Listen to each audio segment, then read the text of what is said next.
வணக்கம். IPhone 16 models பற்றி so far ஓரளவுக்கு ட்ரஸ்டட் சோர்சஸ்லேருந்து வந்திருக்கக்கூடிய லீக்ஸ் அண்ட் ரூமர்ஸை தான் இந்த எபிசோடில் ஒன் பை ஒன்னாக நம்ம பார்க்க போகிறோங்க. KG security analyst Ming Chi Kuo, ப்ளூம்பர்கோட மார்க் கர்மன் அண்ட் வீவோ அப்படிங்கிற சைனீஸ் வெப்சைட் ஓரளவுக்கு நல்ல ட்ராக் ரெக்கார்டு இருக்கக்கூடியது.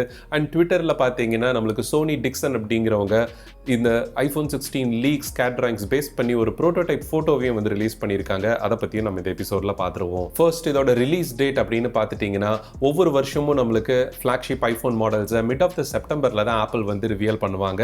இந்த வருஷமும் இன்னும் 5 மாதம் டைமில் நம்மளுக்கு ஐஃபோன் 16 மாடல்ஸை ஆப்பிள் அஃபிஷியலாக ரிவியல் பண்ணுவாங்க அப்படிங்கிற மாதிரி எதிர்பார்க்கப்படுது. ஐஃபோன் SE மாடல்ஸ் மட்டும்தான் பார்த்தீங்கன்னா சோஃபார் ஒரு டிஃப்ரெண்ட் ரிலீஸ் ஷெடியூலை வந்து ஃபாலோ பண்ணிட்டு இருக்கு. நம்மளுக்கு மார்ச் மந்தில் 3 years ஒன்ஸ் அப்படிங்கிற மாதிரி ரிலீஸ் வந்து பண்ணிட்டு இருக்காங்க. இந்த ஐஃபோன் 16 மாடல்ஸை பொறுத்த வரைக்கும் நம்மளுக்கு வந்திருக்கக்கூடிய இந்த டிசைன் லீக்ஸ் எப்படி இருக்கு அப்படின்னா ஐஃபோன் 15 அண்ட் 15 ப்ளஸில் இருக்கக்கூடிய அதே சேம் சைஸ் தான் பார்த்தீங்கன்னா நம்மளுக்கு 16 அண்ட் 16 ப்ளஸ் மாடல்ஸ் இருக்க போகுதுங்க. 6.1 inch display and 6.7 inch display அப்படிங்கிற மாதிரி இருக்கும். ரியரில் பார்த்தீங்க அப்படின்னா ஒரு பெரிய சேஞ்ச் இந்த தடவை நடக்க போகிறது. நம்மளுக்கு எக்ஸிஸ்டிங்காக இருக்கக்கூடிய அந்த டயகனல் கேமரா மாடியூல் ஐஃபோன் 10ல் நம்மளுக்கு இருந்தது இல்லைங்களா, அந்த மாதிரி ஒரு வெர்டிக்கல் மாடியூலுக்கு வந்து நம்மளுக்கு இப்போ கொண்டு போகிறாங்க. இந்த டிசைன் சேஞ்ச் வந்து ஸ்பேஷியல் வீடியோ ஷூட்காக ஒரு சேஞ்ச் வந்து ஆப்பிள் இதை மூவ் பண்ணுறாங்க அப்படிங்கிற மாதிரி லேட்டஸ்ட் ரிப்போர்ட்ஸ் பார்த்தீங்க அப்படின்னா மென்ஷன் பண்ணுறாங்க. நம்ம ஆப்பிள் விஷன் ப்ரோக்கு வந்து ஷூட் பண்ணுவோம் இல்லைங்களா, ஸோ அந்த ஒரு பர்பஸ்க்காக இந்த வெர்டிக்கல் கேமரா அலைன்மெண்ட் வந்து ஆப்பிள் கொண்டு போகிறாங்க with improved pixels and overall camera ஃபீச்சர்ஸுமே வந்து 16 அண்ட் 16 ப்ளஸில் வந்து ஒரு 30% வரைக்குமே ஜம்ப் இருக்கும் அப்படிங்கிற மாதிரி சொல்லியிருக்காங்க compared to last year model. இது வரைக்கும் ரிலீஸ் ஆன கேட் டிராயிங்ஸ் அண்ட் அதை பேஸ் பண்ணி கிரியேட் பண்ணப்பட்ட டம்மி யூனிட்ஸ் அண்ட் ப்ரோட்டோடைப் டிசைன்ஸுமே பார்த்தீங்கன்னா ரியரில் இருக்கக்கூடிய அந்த கேமரா அலைன்மெண்ட்டை தவிர வேற எந்த டிசைன் சேஞ்சும் வந்து சோஃபார் இது வரைக்கும் அப்சர்வ் பண்ணப்படல. சேம் ஸ்பீக்கர் கிரில் நம்மளுக்கு பாட்டம்ல USB-C போர்ட்டோட தான் வந்து பிரசன்டா இருக்கு. அண்ட் ஃப்ரண்ட்ல அப்படின்னு பார்க்கும்போது ஐஃபோன் 16 அண்ட் 16 பிளஸுக்கு சேம் டிஸ்பிளே மெஷர்மெண்ட் தான் வந்து சொல்லியிருக்காங்க. 6.1 inch அண்ட் 6.7 inch அப்படிங்கிற மாதிரி நம்மளுக்கு டிஸ்பிளே தான் வந்து வரப்போகுது. எங்க சேஞ்ச் வந்து ஆக்சுவலா இந்த லீக்ஸ்ல இருக்க போகுது அப்படின்னா 16 Pro அண்ட் 16 Pro Max மாடல்ஸ்ல தாங்க. பர்டிகுலரா 16 Proக்கு பார்த்தீங்கன்னா ரெண்டு மாடல்லையுமே இன்னும் பெசல்ஸ் வந்து தின்னரா மாற போறதுனால ஒரு 0.2 inch வந்து ஆட் ஆகிற மாதிரி சொல்லியிருக்காங்க. ரியரில் இருக்கக்கூடிய கேமரா மாடியூல் எக்ஸாக்ட் நம்மளுக்கு 15 Pro அண்ட் Pro Max மாதிரியே தான் அந்த ப்ரொட்ரூடிங் கேமரா சிஸ்டம் வந்து இருக்க போகுது. ஃப்ரண்ட்டில் இருக்கக்கூடிய அந்த டிஸ்பிளே சேஞ்ச் அப்படின்னு பார்க்கும்போது டோட்டலாக நம்மளுக்கு 6.1 inch அப்படின்னு இருந்த 15 Pro மாடலோட அப்கிரேட் ஆன 16 Pro 6.3 inch அப்படிங்கிற மாதிரி கொண்டு வர போகிறாங்க. அண்ட் ஐஃபோன் 16 Pro Maxை பார்த்துட்டிங்கன்னா நம்மளுக்கு 6.9 inch அப்படிங்கிற மாதிரி கொண்டு போக போகிறாங்க. ஆல்மோஸ்ட் 7 inch அப்படிங்கிற மாதிரி ஒரு மினி டேப்லெட்டோட எக்ஸ்பீரியன்ஸை வந்து கொடுக்கும் அப்படின்னு நினைக்கிறேன். அண்ட் இந்த வருஷம் வரப்போகிற 4 ஐஃபோன் 16 மாடல்ஸ்லையுமே ஒரு முக்கியமான சைடில் இருக்கக்கூடிய அந்த ஃப்ரேமில் ஒரு சேஞ்ச் அப்படின்னு பார்த்தீங்கன்னா அடிஷ்னலாக ஒரு கட் அவுட் அண்ட் பட்டன் வந்து ப்ரெசென்ட்டாக இருக்கும்னு சொல்லியிருக்காங்க. கேப்சர் பட்டன் அப்படின்னு சோஃபார் லீக்ஸில் பாயிண்ட் பண்ணியிருக்கக்கூடிய இந்த பட்டன் நம்மளுக்கு ஃபோனை ஒரு கேமரா ஷூட் பர்பஸ்க்காக நம்ம ஹோல்டு பண்ணும்போது எப்படி ஒரு DSLR கேமராவை ஹோல்டு பண்ணுவோமோ அந்த கிளிக் பண்ணக்கூடிய அந்த touch sensitivity, capacitive touch sensitivity ஃபீச்சரோட வரும் அப்படிங்கிற மாதிரி சொல்லியிருக்காங்க. ஸோ லைட் டச் பண்ணீங்க அப்படின்னா ஒரு ஆக்ஷனும் கேமரா ஆப்பில் பர்ஃபார்ம் பண்ணுற மாதிரி, ஸ்ட்ராங் ப்ரெஸ் பண்ணும்போது ஒரு ஆக்ஷனும் அண்ட் ஹோல்டு பண்ணும்போது ஒரு ஆப்ஷனும் அப்படிங்கிற மாதிரி டிஃப்ரெண்ட் ஃபீச்சர்ஸை வந்து கேமரா ஆப்புக்கு ஐஃபோன் 16 மாடல்ஸ் வந்து எடுத்துகிட்டு வர போகிறதா தெரியுதுங்க.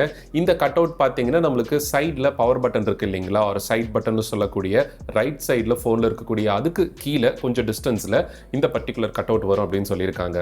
யூஎஸ்லாம் வந்து வேவ் அப்படின்னு சொல்லி இருக்கக்கூடிய அந்த மாடல்ஸில் நம்மளுக்கு அந்த கட் அவுட் அந்த இடத்துல இருக்கக்கூடியதை லெஃப்ட்டுக்கு மூவ் பண்ணிட்டு ரைட்டில் இந்த ரெண்டு ஒரு லாங் பட்டன்ஸ் வந்து ப்ரெசென்ட் ஆகிருக்கும் அப்படின்னு சோஃபார் லீக்ஸ் வந்து பாயிண்ட் பண்ணுது. ஐஃபோன் 15 Pro Maxல கொண்டு வந்திருந்த கேமரா இம்ப்ரூவ்மெண்ட்ஸில் அந்த டெலிஃபோட்டோ லென்ஸ்க்கு பார்த்தீங்கன்னா அந்த 5x ஆப்டிக்கல் ஜூம் ஃபீச்சர் வந்து ரொம்பவே முக்கியமாக பார்க்கப்பட்டுச்சு. ஏன்னா அந்த ஃபீச்சரை வந்து 15 Proல ஆப்பிள் வந்து கொடுக்கல. இந்த வருஷம் வரப்போகிற 16 Proல ஈக்குவலண்ட்டாக நம்மளுக்கு போத் 16 Pro Max அண்ட் ப்ரோல வந்து டெலிஃபோட்டோ லென்ஸ் அப்கிரேட்ஸ் நடக்கும் அப்படின்னு சொல்லியிருக்காங்க. ஃபியூ இயர்ஸ் ஒன்ஸ் பார்த்தீங்க அப்படின்னு இந்த ப்ரோ மேக்ஸையும் ப்ரோவையும் அப்பப்போ கொஞ்சம் இந்த டிஃபரன்ஷியேட் இந்த கேமரா செக்ஷனில் பண்ணிடுறாங்க. அதுக்கப்புறம் அடுத்த வருஷம் அதை கரெக்டாக ஃபிக்ஸ் பண்ணுறாங்க. ஏற்கனவே ஒரு தடவை நடந்த ஒரு இன்சிடென்ட் தான். I think iPhone 10s and 11 pro series அந்த செக்மெண்ட்லன்னு நினைக்கிறேன். சப்போஸ் உங்களுக்கு தெரிஞ்சிச்சுன்னா கீழே கமெண்ட்டில் சொல்லுங்கள். எதில் ப்ரோ மேக்ஸ் மாடலுக்கு மட்டும் நம்மளுக்கு கேமரா அப்கிரேட் கொடுத்துட்டு அண்ட் ப்ரோ மாடலில் கொடுக்கல அப்படிங்கிறத. ஆல்ரைட், இந்த வருஷம் வரப்போகிற இந்த கேமரா அப்கிரேட்னால பார்த்தீங்கன்னா நம்மளுக்கு அல்ட்ரா வைட் ஆங்கிள் லென்ஸில் 48 மெகா பிக்சல் சென்சார் கொடுக்க போகிறாங்க அப்படின்னு சொல்லியிருக்காங்க. மோர் தென் அல்ட்ரா வைட் எனக்கு தெரிஞ்சு டெலஃபோட்டோ லென்ஸுக்கு இந்த அப்கிரேட்ஸ் இன்னும் ஃபர்தர் பண்ணினாங்க அப்படின்னா யூஸ்ஃபுல்லாக இருந்திருக்கும் அப்படின்னு நினைக்கிறேன். காம்படிஷன் எல்லாமே பார்த்தீங்கன்னா டெலஃபோட்டோ ஃபோக்கஸ் பண்ணியே போகிறதுனால மூன் ஃபோட்டோகிராஃபியிலேருந்து மிஸ் பண்ணக்கூடிய விஷயங்கள் ஐஃபோன் யூசர்ஸ் மேபி சில ரீசன் சொல்லலாம். பட் நான் பர்சனலாக மூன் ஃபோட்டோகிராஃபியிலேருந்து எனக்கு ஸ்கையை வந்து ஷூட் பண்ணுறது ரொம்ப ரொம்ப பிடிக்கும். அதனால அந்த மாதிரி சில ஆஸ்ட்ரோ ஃபோட்டோகிராஃபி ஷாட்ஸை வந்து இன்னும் பெட்டராக எடுக்கிறதுக்கு டெலஃபோட்டோ லென்ஸுக்கு ஆப்பிள் இந்த அப்கிரேட்ஸை வந்து கொண்டு வந்தாங்க அப்படின்னா பெட்டராக இருக்கும் அப்படிங்கிறது என்னுடைய கருத்து. அண்ட் இந்த அல்ட்ரா வைட் ஆங்கிள் லென்ஸில் பண்ணுறது கண்டிப்பாக வீலாக் மாதிரி பண்ணுறவங்களுக்கு நல்ல வைடோட கேப்சர் வந்து கொடுக்கணும்னு நினைக்கிறவங்க அண்ட் வைட் ஆங்கிள் லென்ஸில் பண்ணக்கூடிய சில வசதிகளை பார்த்தீங்கன்னா இந்த 48 மெகா பிக்சல் அப்கிரேட் பண்ணுறதுனால கண்டிப்பாக 16 ப்ரோ அண்ட் ப்ரோ மேக்ஸ் ரெண்டு மாடலும் ஒரு பெட்டர் சாய்ஸாக வந்து இருக்கும், முக்கியமாக வீலாக் மாதிரி பண்ணுறவங்களுக்கு. அண்ட் அடுத்து முக்கியமான அப்கிரேட் இது வரைக்கும் லீக்ஸில் வந்திருக்கக்கூடியது பார்த்தீங்கன்னா ட்ரஸ்டட் சோர்சஸ்ல இருந்து பேட்டரி செக்ஷனில் என்ன மாதிரி அப்படின்னு அப் டு 6% வரைக்கும் பேட்டரி கெப்பாசிட்டியில் இன்க்ரீஸ் ஆகும் அப்படின்னு இருக்கிறாங்க. மாடல் பொறுத்து இது வந்து சேஞ்ச் ஆகுதுங்க.